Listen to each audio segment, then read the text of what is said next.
Why this part of the map is almost always empty. Have you ever looked at your in-flight map and wondered, why are we flying this strange, curved route? Look closer. There's a part of this map that's almost completely blank. One of the largest oceans on Earth, and yet barely a single flight dares to cross it. It's not a coincidence. Airlines don't skip this place because it's inconvenient. They skip it because this part of the world? It's aviation's no man's land. So, why don't planes fly over the South Pacific? Let's take a look. The vastness and isolation. The South Pacific isn't just big, it's enormous. Covering over 27 million square miles, this single body of water is larger than all the land on Earth combined. But the problem isn't just the size, it's what's not there. For pilots, this isn't just empty ocean, it's a void. A vast, lonely stretch of Earth where the nearest emergency landing option might be 3 hours away. Now look at the North Atlantic.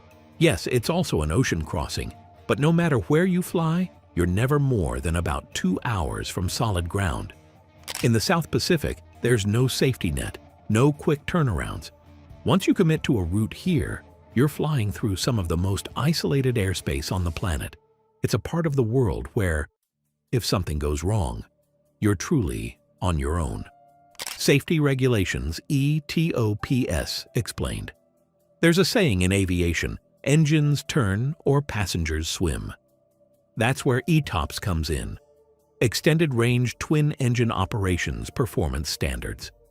Back in the day, twin-engine aircraft weren't allowed to fly more than 60 minutes from the nearest airport. That's barely enough to cross the English Channel. But technology evolved. Modern jets like the Boeing 787 or Airbus A350, they're certified for up to 370 minutes, over 6 hours on a single engine. Sounds impressive, right? And it is. But even those extended ratings are barely enough for the vast emptiness of the South Pacific. This isn't just about engine failures. Those are incredibly rare. But what if there's a medical emergency, a fire in the cabin, or a sudden loss of pressure? These are time-critical emergencies. And over this part of the world, help isn't just far away, it's hours away. Once you cross this invisible line, you're not turning back. Emergencies beyond engine failures. It's not just engine failures that keep pilots awake at night. Imagine a passenger has a heart attack, or a fire breaks out mid-flight, or the cabin suddenly loses pressure. These aren't just problems, they're emergencies, and they don't wait for the next airport to show up. Over the North Atlantic, you can divert to Iceland or Greenland or half a dozen other places. But over the South Pacific, there's nowhere to go, just water and hours of sky ahead. The point of no return. Somewhere over the ocean, there's an invisible line. It's called the point of no return. Once you cross it, you're committed. There's no turning around, no second chances. From here, the only way out is through. Qantas Flight 74, when experience meets uncertainty. In 2010, Qantas Flight 74, a 4-engine Boeing 747, was cruising high above the Pacific on its way from San Francisco to Sydney. Then, at 36,000 feet, one engine failed. The plane could fly safely on 3 engines. That's what the aircraft was designed for. But the captain made a different call. He turned the aircraft around and brought it safely back to San Francisco. Why? Because out there in the deep South Pacific, even 4 engines aren't always enough.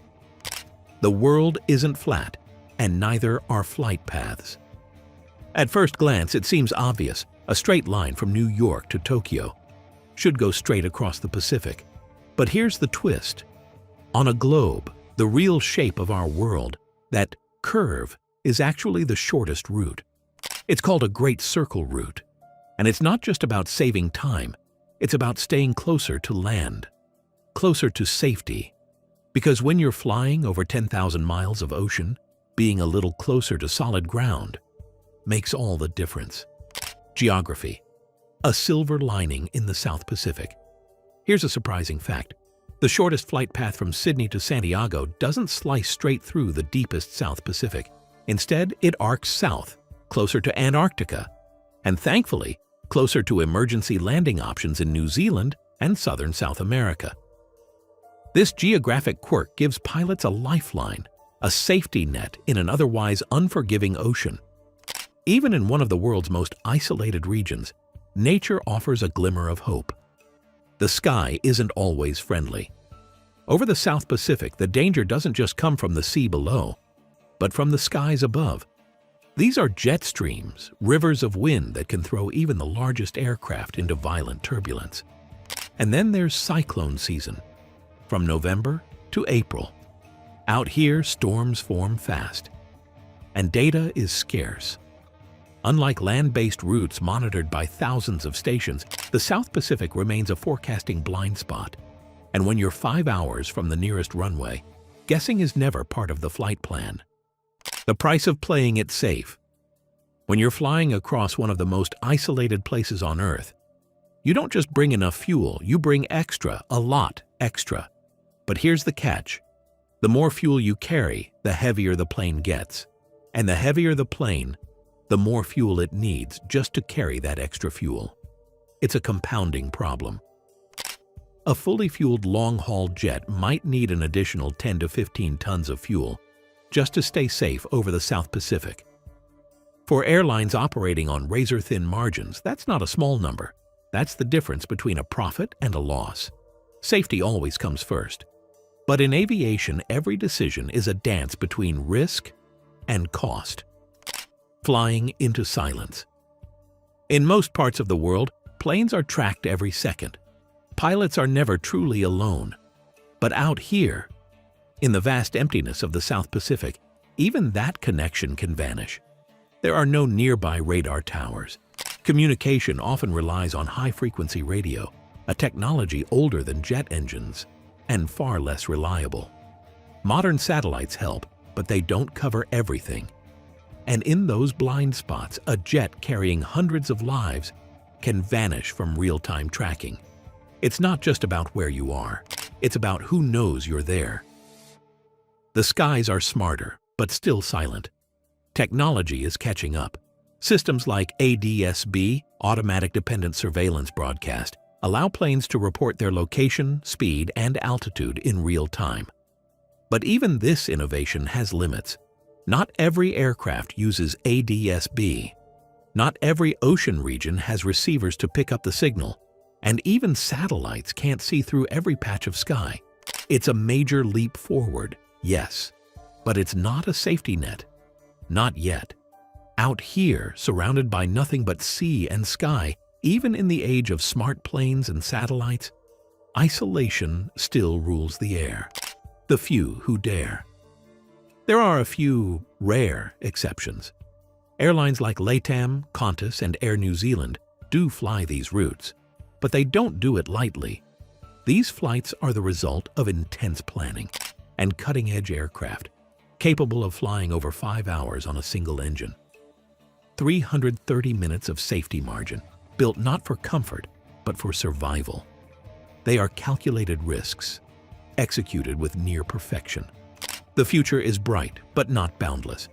The future of aviation is changing. Hydrogen-powered planes, cleaner engines, smarter routes. But even the most advanced aircraft can't solve everything. A heart attack, a cabin fire. Some emergencies can't wait. Longer routes demand more fuel. More fuel means more weight and higher emissions, higher costs. We can innovate, we can prepare, but time, distance, and human risk still draw the lines. The final frontier of flight. In the end, aviation isn't just about getting from point A to point B. It's about doing it safely, reliably, and prepared for the unknown. So here's the question. Would you feel comfortable flying for hours with no airport in sight? Let us know in the comments below. And if you learned something new, share this video with a friend. Because sometimes, what you don't see on the map tells the most powerful story of all.